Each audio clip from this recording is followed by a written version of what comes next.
Di channel ini, kita akan membahas konsep dan cara berpikir dalam ilmu kedokteran secara sederhana dan sistematis.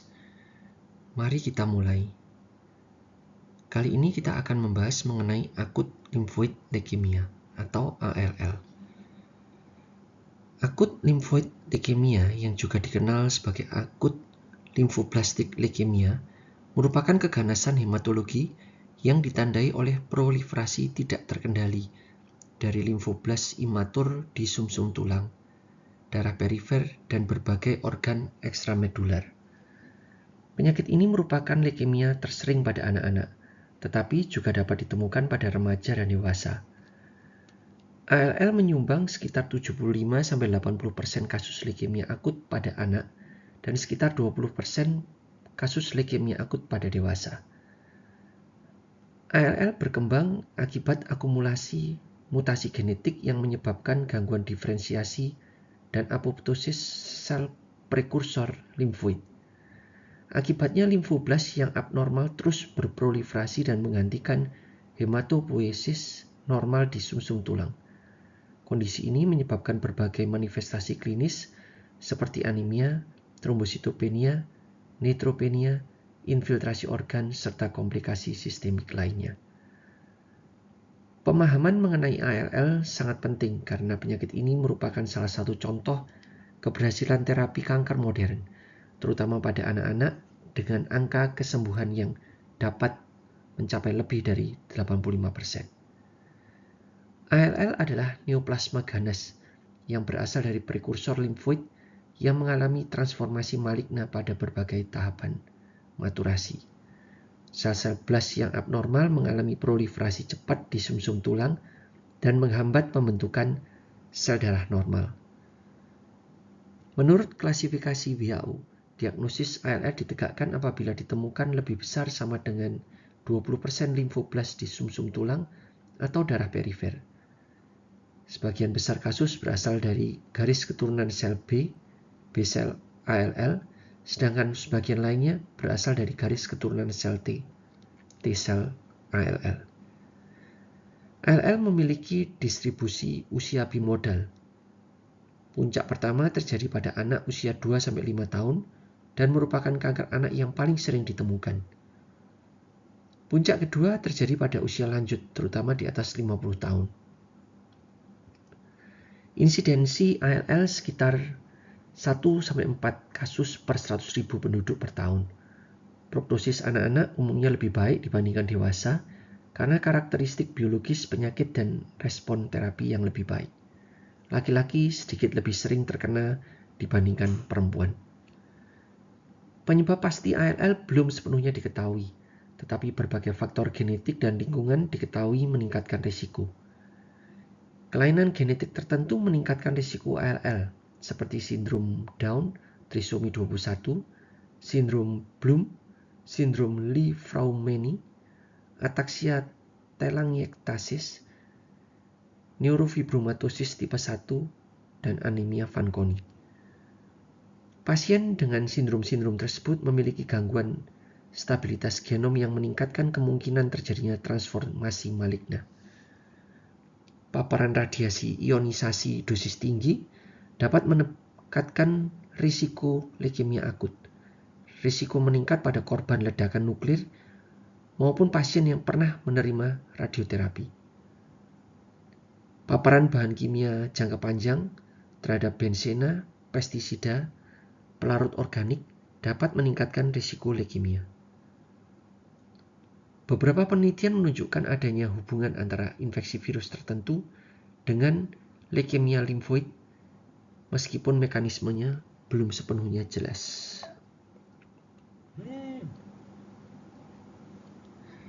Patogenesis ALL dimulai dari mutasi pada sel progenitor limfoid di sumsum tulang. Mutasi tersebut menyebabkan gangguan diferensiasi sel limfoid, meningkatkan proliferasi sel blast, penurunan apoptosis, akumulasi limfoblas abnormal. Limfoblas kemudian memenuhi rongga sumsum tulang sehingga hematopoiesis normal terganggu. Akibatnya terjadi penurunan eritropoiesis yang menghasilkan anemia sehingga menyebabkan lemas, pucat, mudah lelah, sesak saat aktivitas. Sedangkan penurunan trombopoiesis menyebabkan trombositopenia dengan gejala petechiae, purpura, epistaxis, perdalan gusi. Penurunan granulosit menyebabkan neutropenia, sehingga pasien rentan mengalami infeksi berulang. Selain itu, limfoblast dapat menginfiltrasi organ-organ lain seperti hati, limfa, kelenjar getah bening, testis, sistem saraf pusat yang menyebabkan manifestasi klinis ekstramedular. Klasifikasi berdasarkan garis keturunan sel. Yang pertama adalah B-sel akut limfoblastik leukemia, merupakan sekitar 80-85% kasus ALL. Berasal dari prekursor limfosit B, di mana penanda imunofenotipik CD19, CD22, CD79A, PAX5, dan TDT. Yang kedua adalah T-sel akut limfoblastik leukemia atau TALL yang mencakup sekitar 15-20% kasus.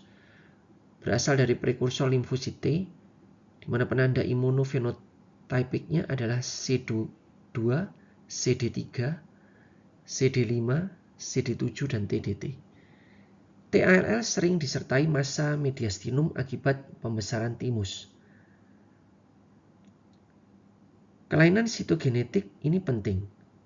Prognosis baik bila T1221 mana menghasilkan gen fusi ETV6 RUNX1 umumnya ditemukan pada anak-anak dan memiliki prognosis baik.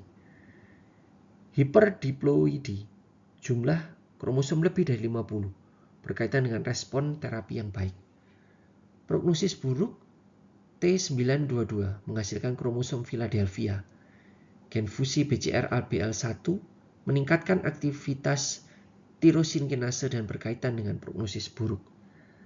T411 melibatkan gen KMT2A MLL, sering ditemukan pada bayi dan berhubungan dengan prognosis buruk. Hipodiploidi, jumlah kromosom kurang dari normal, merupakan faktor prognostik yang tidak menguntungkan. Gejala ALL berkembang relatif cepat dalam hitungan minggu hingga bulan. Gejala akibat kegagalan sumsum tulang seperti anemia, nampak pucat, lemas, fatigue, dan takikardi. Trombositopenia dapat memar spontan, petechiae, atau perdarahan mukosa. Neutropenia berupa demam, infeksi berulang, dan sepsis. Ada pula gejala akibat infiltrasi organ. Terdapat limfodenopati, pembesaran kelenjar getah bening servikal, aksila, dan inguinal. Hepatomegali akibat infiltrasi hati oleh sel blast. Splenomegali merupakan temuan yang cukup sering. Nyeri tulang disebabkan ekspansi sumsum tulang oleh limfoblast. Anak-anak sering datang dengan keluhan sulit berjalan atau nyeri tungkai. Terdapat keterlibatan sistem saraf pusat yang dapat menimbulkan sakit kepala, mual, muntah, kejang, dan defisit neurologis vokal. Ada keterlibatan testis, dapat ditemukan pembesaran testis unilateral atau bilateral, nyeri atau rasa tidak nyaman pada skrotum. Testis merupakan salah satu sanctuary site, tempat sel leukemia dapat bersembunyi dari kemoterapi sistemik. Untuk mendiagnosis, dapat dilakukan pemeriksaan hitung darah lengkap, di mana dapat ditemukan anemia normositik normokromik, trombositopenia, leukositosis, atau leukosit normal atau leukopenia. Jadi tidak semua pasien mengalami leukositosis. Pada hapusan darah tepi menunjukkan limfoblast anisositosis dan trombositopenia. Limfoblast biasanya berukuran kecil hingga sedang dengan rasio inti sitoplasma tinggi. Pada aspirasi dan biopsi sumsum tulang merupakan pemeriksaan definitif, di mana ditemukan lebih besar sama dengan 20% limfoblast dan supresi hematopoiesis normal. Pada pemeriksaan immunofenotyping dengan flow cytometry, di mana pemeriksaan ini menentukan asal garis keturunan sel. Penanda yang sering digunakan untuk BALL ada CD19, CD10, CD22, dan TDT. Untuk TALL, Digunakan CD3, CD5, CD7, dan TDT. Untuk pemeriksaan analisis sitogenik dan molekuler digunakan untuk menentukan prognosis, memilih terapi target, monitoring penyakit residual, dan metode yang digunakan adalah karyotype, FISH, PCR, dan next generation sequencing. Fungsi lumbal dilakukan untuk mendeteksi keterlibatan sistem saraf pusat. Stratifikasi risiko. Faktor yang mempengaruhi prognosis. Faktor prognosis baik usia 1-10 tahun. Leukosit awal kurang dari 50.000. Hiperdiploidi. ETV6 RUNX1 dan respon cepat terhadap terapi. Faktor prognosis buruk usia kurang dari 1 tahun atau lebih dari 10 tahun. Leukosit sangat tinggi. Kromosom Philadelphia. Terdapat keterlibatan sistem saraf pusat, penyakit residual minimal, persisten. Untuk terapi ALL terdiri dari beberapa fase. Yang pertama adalah induksi remisi. Tujuannya menghilangkan sebagian besar sel leukemia dan mencapai remisi lengkap. Regimen yang sering digunakan adalah vincristine, kortikosteroid, daunorubicin, dan L-asparaginase.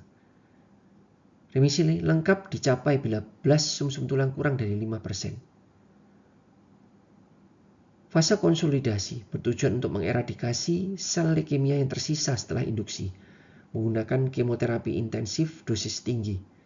Fase intensifikasi atau delayed intensification dilakukan untuk mencegah kekambuhan. Maintenance terapi berlangsung sekitar 2-3 tahun. Obat yang digunakan adalah methotrexate atau 6 mercaptopurin. Profilaksis sistem saraf pusat. Karena sistem saraf pusat merupakan sanctuary site. Metode kemoterapi intrathecal methotrexate, sitarabin, dan kortikosteroid. Terapi target Philadelphia positif ALL menggunakan inhibitor tirosin kinase seperti imatinib, dasatinib dikombinasikan dengan kemoterapi. Transplantasi sel punca hematopoietik dipertimbangkan pada risiko tinggi, relapse, respon buruk terhadap terapi.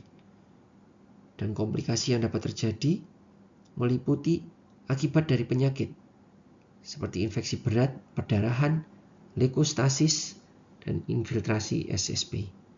Akibat terapi bisa terjadi mielosupresi, mukositis, hepatotoksisitas, kardiotoksisitas, dan sindrom lisis tumor. Sindrom lisis tumor merupakan keadaan gawat darurat onkologi akibat penghancuran cepat sel leukemia yang menyebabkan hiperurisemia, hiperfosfatemia, hiperkalemia, dan hipokalsemia. Prognosis ALL telah mengalami peningkatan yang sangat signifikan selama beberapa dekade terakhir.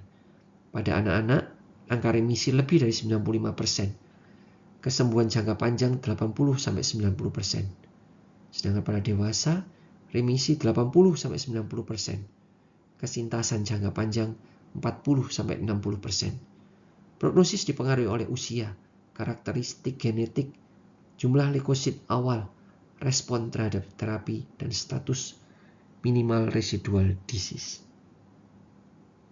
Terima kasih sudah mengikuti pembahasan ini. Dalam praktek klinis yang penting bukan hanya apa yang kita ketahui, tetapi bagaimana kita berpikir. Sampai bertemu di pembahasan berikutnya.